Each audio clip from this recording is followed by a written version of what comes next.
नमस्कार। Welcome back to Disha agriculture academy Kanpur.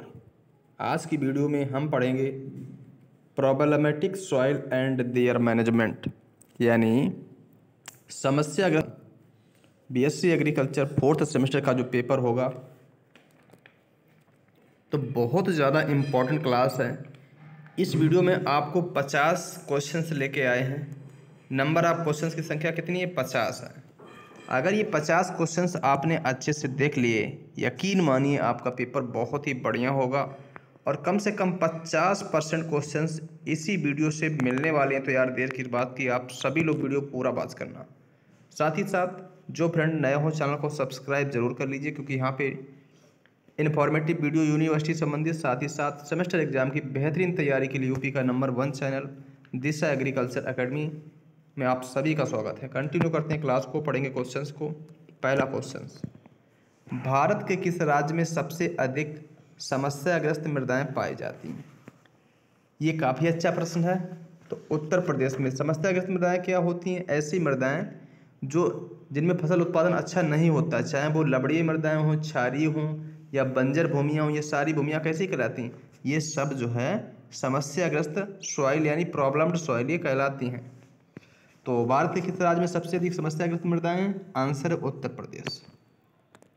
Next है, pH शब्द को किसने प्रतिपादित किया था? ये काफ़ी अच्छा प्रश्न है कि पीएच शब्द को सर्वप्रथम किसने प्रतिपादित किया था?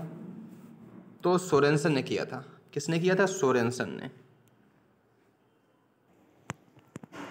पीएच यानी पावर ऑफ हाइड्रोजन, और पीएच शब्द को किसने प्रतिपादित किया था? तो ये किया था सोरेनसन ने। ये काफ़ी अच्छा प्रश्न है, इसको आपको याद कर लेना चाहिए। पीएच शब्द को प्रतिपादित किया था, वो किया था सोरेनसन ने। ठीक है। इसके बाद हमारा नेक्स्ट क्वेश्चन है, ESP एक्सचेंजेबल सोडियम परसेंटेज, इसको ज्ञात करने का सूत्र क्या है? ESP निकालने का सूत्र क्या है? तो विनिमयशील सोडियम की मात्रा बटा में धनायन विनिमय क्षमता गुणे 100। पिछली परीक्षा में ये प्रश्न आया था, काफ़ी इंपॉर्टेंट है।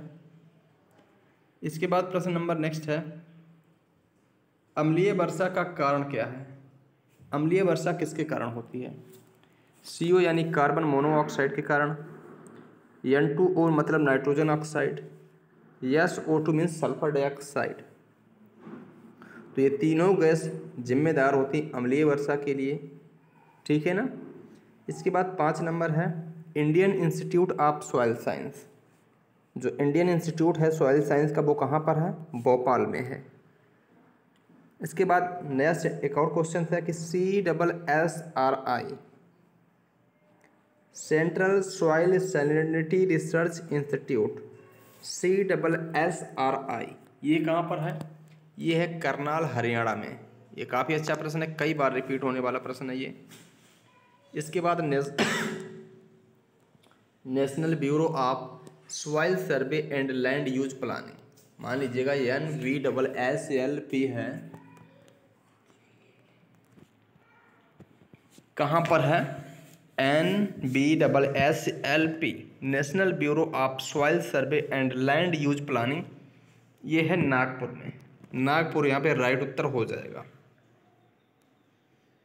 मृदा कणों का एक स्थान पर दूसरे स्थान पर स्थानांतरण क्या कहलाता है? जो हमारे सॉइल पार्टिकल हैं, जो मृदा कण हैं, उनका मूल स्थान से अलग हो जाना, वो किसी के माध्यम से, चाहे वर्षा का जल हो, चाहे हवा हो, तो वो क्या कहलाएगा? वो कहलाता है मृदा कटाव। जो हमारे मृदा के कण हैं, जब एक स्थान से दूसरे स्थान पर स्थानांतरित हो जाते हैं, तो इसे मृदा कटाव या सॉइल इरोजन कहते हैं। SAR सोडियम एब्जॉर्प्शन रेशियो ज्ञात करने का सूत्र क्या है? काफ़ी इंपॉर्टेंट है ये, इसको आपको याद कर लेना चाहिए। SAR इज इक्वल टू किसके होता है? Sodium plus upon under root calcium plus में Mg प्लस पूरे का अपान में 2। ये सूत्र आपको अच्छे से याद कर लेना है। इसके बाद 10 नंबर प्रश्न है, pH ज्ञात करने की विधियां कौन कौन सी हैं? तो नंबर 1 कलरीमेट्रिक है, नंबर 2 ग्लास इलेक्ट्रोड मेथड है, नंबर 3 है बफर सॉल्यूशन मेथड। तो pH को ज्ञात करने के लिए, पावर ऑफ हाइड्रोजन को मीजर यानी ज्ञात करने के लिए, ये तीनों विधियां प्रयोग में लाई जाती हैं। उत्तर प्रदेश के किस जिले में लाल मिट्टी पाई जाती है? मिर्ज़ापुर, झांसी, हमीरपुर। ये ऐसी जगह हैं उत्तर प्रदेश की जहाँ पे लाल मिट्टी पाई जाती हैं, ठीक है। और लाल मिट्टी में जो है फेरिक ऑक्साइड की अधिकता होती है। नेक्स्ट है भूमि सुधारक यानी सॉइल रिक्लेमेशन के रूप में किसको जानते हैं? जिप्सम को जानते हैं, पाइराइट को जानते हैं, चूना को जानते हैं।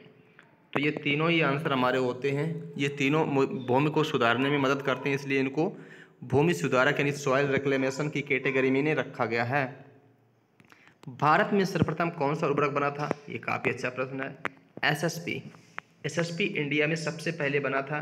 एसएसपी में 12% होती है सल्फर, 16% होता है फास्फोरस होता है ना, और 18.5% में क्या होता है? कैल्शियम। तो ये मात्राएं भी आपको याद कर लेनी है। नाइट्रीकरण क्रिया कैसी? तो यह एक ऑक्सीडेशन प्रोसेस होती है। Nitrification is a oxidation process, ऑक्सीकरण क्रिया होती है। नेक्स्ट विनाइट्रीकरण क्रिया है वो कैसी होती है? डिनाइट्रिफिकेशन। तो यह एक रिडक्शन प्रोसेस होती है, एक अपचयन क्रिया होती है। कैसी होती है? अपचयन। इसके बाद नेक्स्ट है हमारा अम्लीय भूमि को सुधारने के लिए किसका प्रयोग करेंगे? बहुत अच्छा प्रश्न है और सिंपल भी है। तो अम्लीय भूमियों को सुधारने के लिए चूना का प्रयोग किया जाता है। हाई लाइम रिक्वायरमेंट क्रॉप कौन कौन सी होती है जिनको चूना की अधिक मात्रा चाहिए? चुकंदर और सोयाबीन।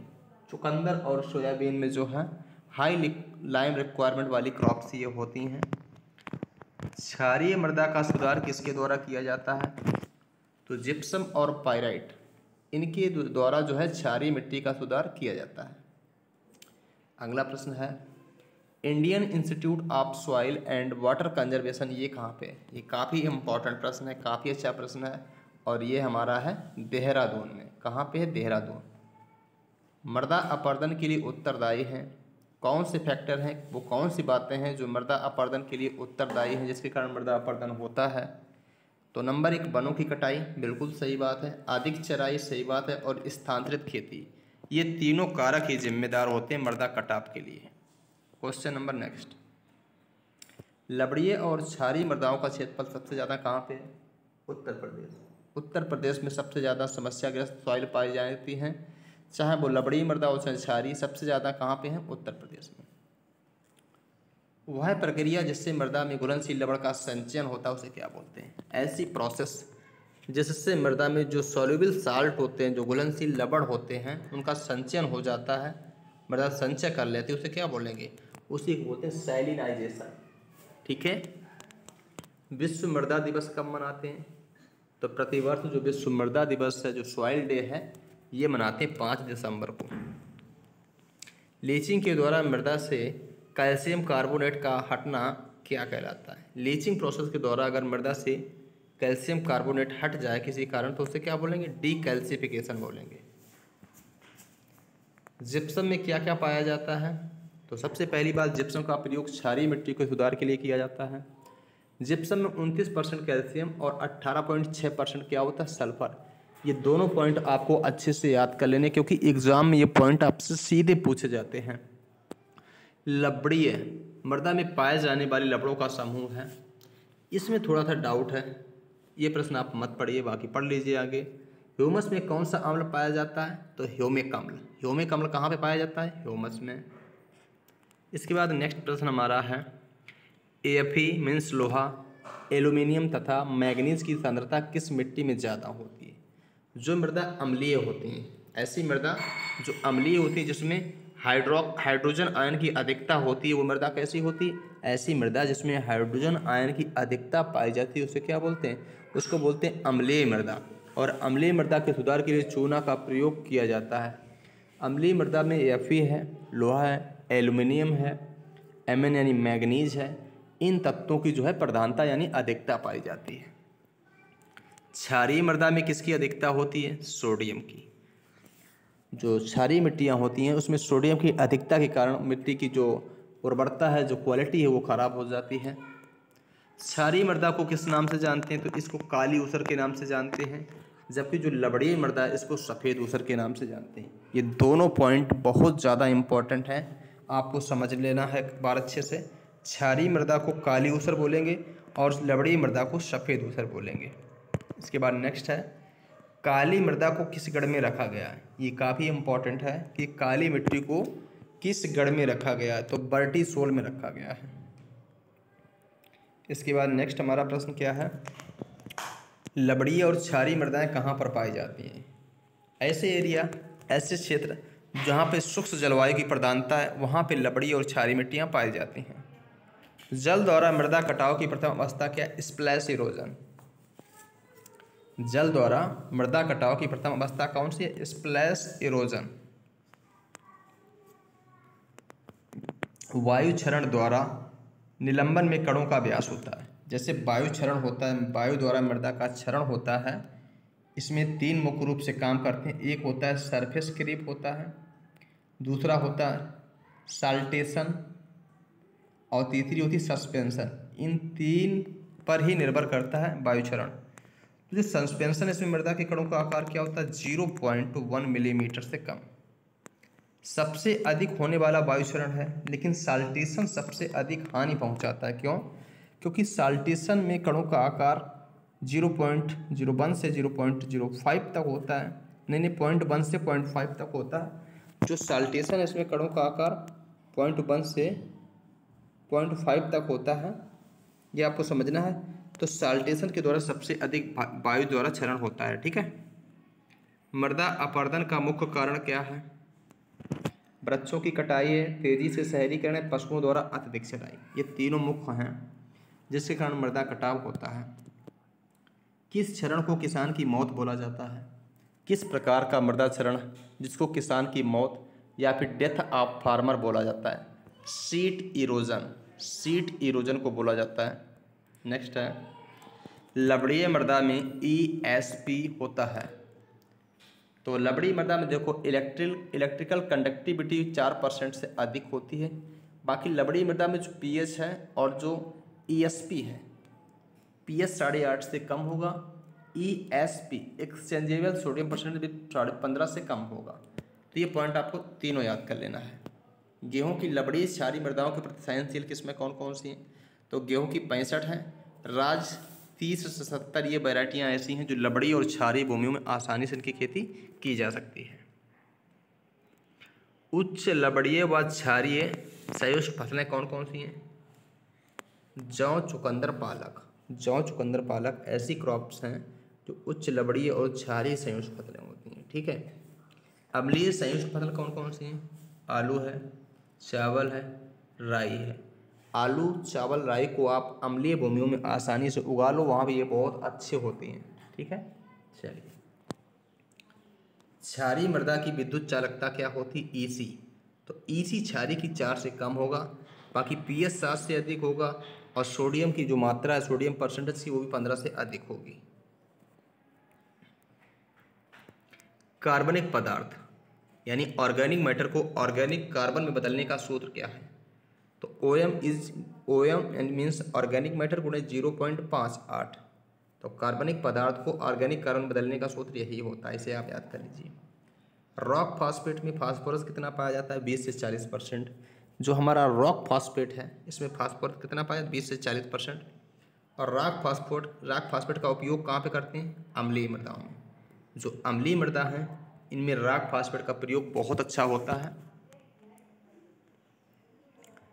कार्बनिक पदार्थ किससे ज्ञात करते हैं, ये प्रश्न भी काफ़ी ज़्यादा इम्पोर्टेंट है कि कार्बनिक पदार्थ को किससे ज्ञात करेंगे, तो ऑर्गेनिक कार्बन इंटू 1.724, इसको बेमिलियन फैक्टर के नाम से भी जानते हैं। ठीक है। काली मृदाओं का रंग काला किसके कारण होता है, टिटेनीफेरस मैग्नेटाइट। टिटेनीफेरस मैग्नेटाइट के कारण जो हमारी काली मिट्टी है उसका रंग कैसा होता है, काला होता है। ठीक है। चलिए भाई, क्वेश्चन नंबर नेक्स्ट। चूने की मांग शब्द को प्रतिपादित किया था। लाइम रिक्वायरमेंट जो टर्म है ये किसने कॉइंड किया था, किसने प्रपोज्ड किया था, तो ये किया था शूमेकर व अन्य साथियों ने। शूमेकर नामक साइंटिस्ट ने जो है लाइम रिक्वायरमेंट यानी चूने की मांग की शब्द को प्रतिपादित किया था। जल द्वारा क्षरण की जो अवस्थाएं उसका सही क्रम क्या है, जल के द्वारा जो मृदा का अपरदन होता है उसका सही क्रम क्या है, स्प्लैश है, सीट है, रेल है, गली, ये बिल्कुल सही क्रम है।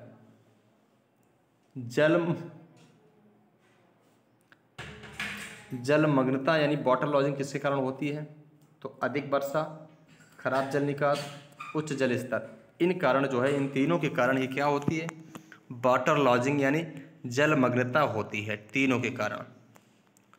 तो ये थी आज की क्लास। आई होप आपको वीडियो ज़रूर पसंद आई होगी। बहुत बेहतरीन क्लास थी। इस वीडियो को आप पूरा वॉच कर लेना, 2 से 3 बार देखना, आपका सारे क्वेश्चंस आपके क्लियर हो जाएंगे। और जब आप परीक्षा हॉल में बैठेंगे उस समय ये वीडियो आपको बहुत ज़्यादा फ़ायदा दिलाने वाला है। सभी लोग टेलीग्राम चैनल को ज्वाइन कर लीजिए, लिंक डिस्क्रिप्शन में दी गई है। मिलते हैं नेक्स्ट वीडियो में किसी नई जानकारी के साथ में। होप करता हूँ कि आपको वीडियो ज़रूर पसंद आई होगी। Thank you.